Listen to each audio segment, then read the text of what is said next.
North Korea's rapidly accelerating missile program has produced a missile that can hit Southern California. The North Korean military launched a missile last night that experts say might even be able to reach the East Coast. Secretary of State Rex Tillerson said the U.S. will never accept a nuclear-armed North Korea. In a statement, he wrote all nations should take a strong public stance against North Korea by maintaining and strengthening UN sanctions to ensure North Korea will face consequences for its relentless pursuit of nuclear weapons and the means to deliver them. Here's correspondent Margaret Brennan with more. The rare late-night launch shot a ballistic missile into space. It remained airborne for more than 40 minutes, flying 1,000 kilometers due east before splashing into the Sea of Japan. This was the second successful intercontinental ballistic missile test within the past month, and it flew longer and farther than any previous missile. Pentagon intelligence analysts have been surprised by the fast technological advances made by North Korea's weapons scientists.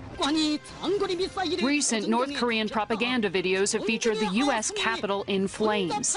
Analysts do believe that the missile launched today did have the range to hit Los Angeles, Chicago, or even New York. It is unclear how close North Korea is to being able to arm a missile with a nuclear warhead. So they've been saying it for a long time. I think the difference is we're coming to believe them. Arms control expert Jeffrey Lewis. We're in a relationship where we can destroy them and they can destroy us, and we may not like it, but that's where we are. The Pentagon said the launch did not pose an immediate threat to the U.S., but the missile came very close to U.S. ally Japan. Prime Minister Abe called it a serious and real threat. U.S. Chairman of the Joint Chiefs, General Joseph Dunford, discussed military responses with his South Korean counterpart.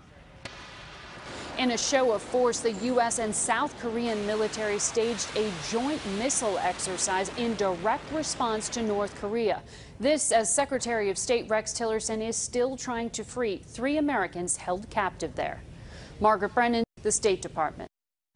South Korean lawmakers are debating whether they should build their own nuclear arsenal. That's because they feel they can no longer rely on the United States.